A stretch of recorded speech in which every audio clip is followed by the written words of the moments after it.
അവരുടെ വിശ്വാസം കണ്ട് യേശു തളർവാദ രോഗിയോട് പറഞ്ഞു, മകനെ, നിൻ്റെ പാപങ്ങൾ ക്ഷമിക്കപ്പെട്ടിരിക്കുന്നു. ഇതാണ് 5-ാമത്തെ വചനം, മർക്കോസിൻ്റെ സുവിശേഷം 2-ാം വചനം. 2 ആശയങ്ങൾ നമ്മളിവിടെ കാണുന്നു. ഒന്ന്, അവരുടെ വിശ്വാസം ഈശോ കണ്ടു. ഇവിടെ നമ്മളൊരു കാര്യം അറിയണം. വിശ്വാസം പ്രതിസന്ധികളുടെ മുമ്പിൽ അതിനെ അതിജീവിക്കാനായിട്ടുള്ള ഒരു ഊർജ്ജം നമുക്ക് തരും. വിശ്വാസമുള്ളൊരു വ്യക്തിക്ക്, വിശ്വാസം എന്ന് പറയുന്ന സത്യത്തിൽ ദൈവത്തിലുള്ള പൂർണ്ണമായ ആശ്രയബോധത്തിൽ നിന്നും ദൈവത്തിൻ്റെ സമ്പൂർണ്ണമായി സമർപ്പിക്കുന്ന, പൂർണ്ണമായി സറണ്ടർ ചെയ്യുന്ന ഒരു മനോഭാവത്തിൽ നിന്ന് വരുന്ന ഒരവസ്ഥയാണത്. വിശ്വാസമുണ്ടെങ്കിൽ ആ വ്യക്തിക്ക് ദൈവാശ്രയബോധമുണ്ട്. മറ്റൊരു വാക്കും കൂടി അതിൻ്റെ കൂടെ പോകും, ശരണം. ദൈവത്തിൽ ശരണപ്പെടുന്ന സ്വഭാവം ഉണ്ടാകും. ദൈവത്തെ ആശ്രയിക്കുന്നെന്ന് മാത്രമല്ല, ദൈവത്തിൽ ശരണപ്പെടുന്നെന്ന് മാത്രമല്ല, ഈ ദൈവാശ്രയത്തിൻ്റെയും ദൈവത്തിലുള്ള ശരണപ്പെടലിൻ്റെയും ഫലമായിട്ട് പ്രതിസന്ധികൾ മുമ്പിൽ വരുമ്പോൾ അതിനെ അതിജീവിക്കാനായിട്ടുള്ള കൃപയെ അവർ ആർജിക്കുന്നുണ്ട്.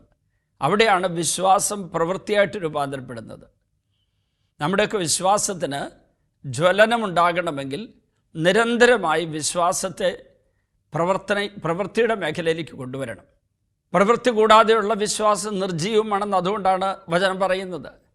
നമ്മുടെ പ്രവൃത്തി എന്ന് പറയുന്നതിൻ്റെ പിന്നിലുള്ള ആത്മീയ ശക്തി നമ്മുടെ വിശ്വാസമാണെങ്കിൽ, ഈ വിശ്വാസം എന്ന നമ്മിലുള്ള ഈ ആത്മീയ ശക്തിയുടെ ഫലമായിട്ട് വരുന്ന, ഉപോൽപ്പന്നമൊന്നും പറയാൻ പോലും പാടില്ല, അതിൻ്റെ ഫലമായിട്ട് വരുന്ന കാര്യമാണ് നമ്മുടെ പ്രവൃത്തി. ഏത് പ്രവൃത്തി ചെയ്താലും അത് വിശ്വാസത്തിൽ നിന്നായിരിക്കണം. എനിക്കൊരു ഹെഡ് മാസ്റ്ററെ അറിയാം, ഒരു സ്കൂളിൻ്റെ ഹെഡ് മാസ്റ്റർ. അന്നത്തെ കാലത്ത്, ഞാൻ പഠിച്ചിരുന്ന കാലത്ത് ഹെഡ് മാസ്റ്റർ എന്നാണ് പറയും, ഇപ്പം പ്രിൻസിപ്പൽ എന്നൊക്കെ പറയും. അപ്പോൾ സ്കൂളിൻ്റെ അധിപനായിരിക്കുന്ന ആ അധ്യാപകൻ എല്ലാ ദിവസവും കുർബാനയ്ക്ക് പോകും, കുർബാനയിൽ പങ്കെടുക്കും. അവിടെ അച്ഛൻ ഒരു 40 മിനിറ്റ് കൊണ്ട് കുർബാന പൂർത്തിയാക്കും. പല അച്ഛന്മാരും 1 മണിക്കൂറൊക്കെ എടുക്കുന്നതാണ്, പക്ഷേ അവിടുത്തെ വിചാരിച്ച് 40 മിനിറ്റ് കൊണ്ട് ഇട ദിവസം കുർബാന പൂർത്തിയാക്കും. ഞായറാഴ്ച 1 മണിക്കൂർ കൊടുക്കും. അപ്പോൾ അദ്ദേഹം അത് അച്ഛനോട് പറയും, എൻ്റെ ആ 40 മിനിറ്റ് കൊണ്ട് തീർക്കാവുന്ന വിധത്തിലുള്ള കാര്യമാണ് ഞാൻ ഒരു ടൈം ടേബിൾ ഉണ്ടാക്കിയിരിക്കുന്നത്, എങ്കിലേ എനിക്ക് സ്കൂളിലെത്താൻ പറ്റുള്ളൂ. അദ്ദേഹം പള്ളിയിൽ തുടങ്ങുന്ന പള്ളി കുർബാനയുടെ മുമ്പ് എത്തുകയും ചെയ്യും. പക്ഷേ അദ്ദേഹത്തിൻ്റെ വിശ്വാസത്തെ പ്രവൃത്തിയുടെ തലത്തിലേക്ക് കൊണ്ടുവന്നത് ഈ കുർബാനയിൽ പങ്കെടുക്കുന്നുള്ള കാര്യത്തിൽ മാത്രമല്ല, അതൊന്നാണ്. പക്ഷേ അദ്ദേഹം പള്ളിയിലേക്ക് പോരുന്ന വഴിക്ക് 4 വീടുകളിൽ വൃദ്ധരായ പ്രായമായ അമ്മമാരും 2 പിതാക്കന്മാരും 2 അമ്മമാരുമുണ്ട്. അവരെ തൻ്റെ കാറിൽ കയറ്റിക്കൊണ്ടാണ് ഈ പള്ളിയിലേക്ക് വരുന്നത്. അവരുടെ വീട്ടിലേക്ക് റോഡ് സൈഡിലുള്ള വീടല്ല, അതിൽ 2 വീട് ഉള്ളിലാണ്. 1/2 കിലോമീറ്റർ ഉള്ളിലേക്ക് കയറണം. അദ്ദേഹം അതിന് നേരത്തെ ഇറങ്ങിയിട്ട് 1/2 കിലോമീറ്റർ ഉള്ളിലേക്ക് കയറി 2 അമ്മമാരെ എടുക്കും. പിന്നെ റോഡ് സൈഡിലുള്ള 2 പിതാക്കന്മാരുണ്ട്, അവരെ എടുക്കും. ഇവരെല്ലാം തന്നെ 70 കഴിഞ്ഞവരാണ്. ഈ 4 പേർക്കും 70 കൂടുതൽ പ്രായമുണ്ട്, നടക്കാൻ ബുദ്ധിമുട്ടുണ്ട്, ആരോഗ്യ പ്രശ്നങ്ങളുണ്ട്. പക്ഷേ ഈ സാറ്, കുര്യാക്കോസ് എന്നാണ് സാറിൻ്റെ പേര്, അദ്ദേഹം ഈ 4 പേരെ കൂട്ടിക്കൊണ്ട് ദേവാലയത്തിൽ വന്നിട്ട് രാവിലെ അവരെ തിരിച്ചുകൊണ്ട് വീട്ടിലാക്കിയിട്ടാണ് സ്വന്തം വീട്ടിൽ പോയി പ്രഭാത ഭക്ഷണം കഴിച്ച്, അപ്പോഴേക്ക് ഭാര്യ എല്ലാം ഒരുക്കി വെച്ചിരിക്കും. ഭാര്യയും അവിടെ വിശ്വാസം പ്രവൃത്തിയാക്കി മാറ്റുകയാണ് ചെയ്യുന്നത്. മക്കളെ 4-5 പേരെ അതിരാവിലെ എഴുന്നേറ്റ് ഒരുക്കാനും അവർക്ക് ഭക്ഷണം ഒരുക്കാനും, ഭർത്താവ് വീട്ടിൽ നിന്ന് പള്ളിയിൽ നിന്ന് വരുമ്പോഴേക്ക് ഭർത്താവിന് ഉച്ചയ്ക്ക് കഴിക്കാനുള്ള ഭക്ഷണം ഒരുക്കി വെക്കാനും, ഭർത്താവിന് ധരിക്കാനുള്ള വസ്ത്രം എല്ലാം എടുത്ത് ഒരുക്കി വെക്കാനും, ഹസ്ബൻഡ് പള്ളിയിൽ പോയിട്ട് തിരിച്ച് വന്നതിന് ശേഷം പെട്ടെന്ന് കുളിച്ച് പ്രഭാത ഭക്ഷണം കഴിച്ച് പോകാനായിട്ടൊരു 20 മിനിറ്റ് എടുത്താൽ മതി. അതിനുള്ളിൽ പണിയെല്ലാം തീർത്ത് പോകാവുന്ന വിധത്തിൽ ഭാര്യയെല്ലാം ഒരുക്കി വെച്ചിരിക്കുക. ആ ഭർത്താവ് എന്നോട് പറയുകയാണ്, എൻ്റെ ഭാര്യയാണ് ഇതിനെന്നെ ഏറ്റവും കൂടെ സഹായിക്കുന്നത്. 1 മിനിറ്റ് പോലും എനിക്ക് ഒരു കാര്യത്തിൽ ലേറ്റായിട്ട് വന്നിട്ടില്ല. ഞങ്ങൾ തമ്മിൽ വാക്ക് തീർക്കം ഉണ്ടാവില്ല. കാരണം വളരെ സന്തോഷത്തോടെ ചിരിച്ചുകൊണ്ടാണ് 4-5 മക്കൾക്ക് വേണ്ടി, ഭർത്താവിന് വേണ്ടി പ്രഭാതത്തിൽ എഴുന്നേറ്റ് ഭക്ഷണം തയ്യാറാക്കി അവർക്ക് ഭക്ഷണമൊക്കെ കൊടുത്ത് പിള്ളേർ ഒരുക്കി സ്കൂളിലേക്ക് വിടുന്നു, ഭർത്താവിനെ സഹായിക്കുന്നുമൊക്കെ. ഭാര്യയും അവരുടെ വിശ്വാസത്തെ പ്രവൃത്തിയാക്കി മാറ്റി. വിശ്വാസവും പ്രവൃത്തിയും കൂടെ ഒരുമിച്ച് പോകുമ്പോൾ അവിടെ പെട്ടെന്ന് അഭിഷേകം ഒഴുകി വരും. പ്രിയപ്പെട്ടവരെ, വിശ്വാസവും പ്രവൃത്തിയും ഒരുമിച്ച് കൊണ്ടുപോകുന്ന ഈ സാറ് എന്നോട് പറഞ്ഞൊരു കാര്യമുണ്ട്. അച്ഛൻ്റെ ധ്യാനം കൂടിയപ്പോഴാണ് ഞാനൊരു കാര്യം അറിഞ്ഞത്. മാരക പാപമാണെങ്കിലും ലഘുപാപമാണെങ്കിലും അത് ദൈവകൃപാ സ്വീകരണത്തിന് തടസ്സമാണ്. ഞാൻ ഈ പറയുന്നത് ഒന്നുകൂടി ആവർത്തിക്കുകയാണ്. നമ്മിലുള്ളത് മാരകപാപമാണെങ്കിലും ലഘുപാപമാണെങ്കിലും ദൈവകൃപാ സ്വീകരണത്തിന് തടസ്സമാണ്. അതായത് ലഘുഭാവം മാരകഭാവം തമ്മിലുള്ള വ്യത്യാസം പറഞ്ഞാൽ അത് ഞാൻ അടുത്ത ക്ലാസ്സിൽ കുറച്ചും കൂടെ വ്യക്തമായിട്ട് ഇവിടെ പറയാം. ഇപ്പോൾ ഞാൻ സൂചിപ്പിക്കാവുന്ന ലഘുഭാവത്തിൽ നമ്മൾ ദൈവത്തെ വേദനിപ്പിക്കുന്നു, അല്ലെ ദൈവത്തെ വേണ്ടതുപോലെ സ്നേഹിക്കുന്നില്ല, അവഗണിക്കുന്നു, അങ്ങനെയുള്ള ദൈവത്തിന് വേദന ഉണ്ടാക്കുന്ന കാര്യങ്ങൾ ലഘുഭാവത്തിലുണ്ടാവുന്നത്. മാരകഭാവത്തിലോ ദൈവത്തെ നമ്മൾ ബഹിഷ്കരിച്ചു, പുറത്താക്കി, പകരം പിശാചിനെ സ്വീകരിച്ചു.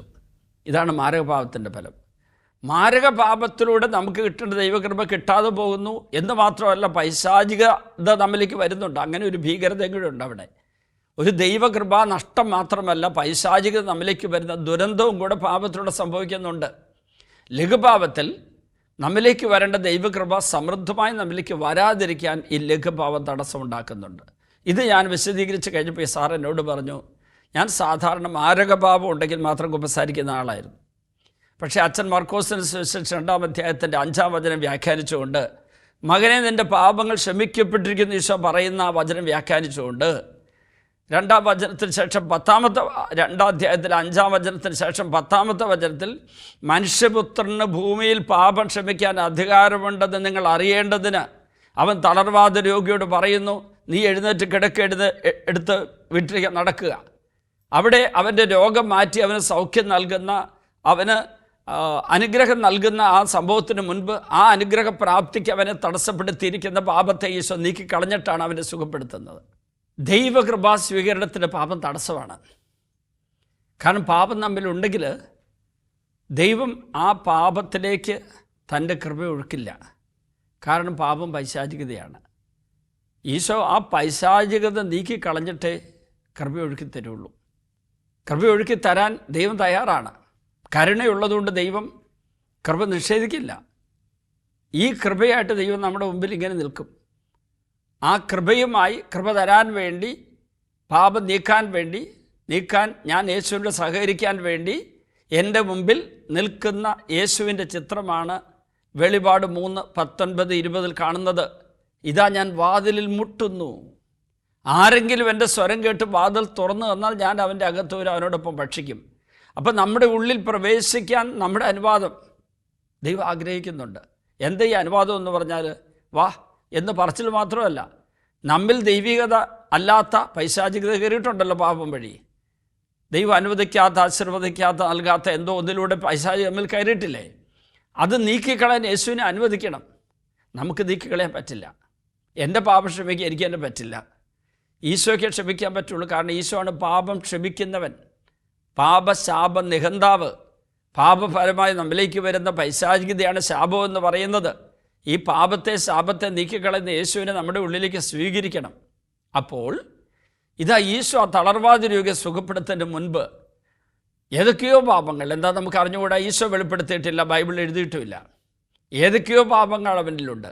അത് ഈശോ നീക്കിക്കളഞ്ഞതിന് ശേഷമാണ് 10-ാമത്തെ തിരുവചനത്തിൽ ഈശോ അവരോട് പറയുന്നത്, ഭൂമിയിൽ പാപങ്ങൾ ക്ഷമിക്കാൻ മനുഷ്യപുത്രന് അധികാരമുണ്ടെന്ന് നിങ്ങൾ അറിയേണ്ടതിന് അവൻ തളർവാദ രോഗിയോട് പറഞ്ഞു, ഞാൻ നിന്നോട് പറയുന്നു, എഴുന്നേറ്റ് നിന്റെ കിടക്കയും എടുത്ത് വീട്ടിലേക്ക് പോവുക.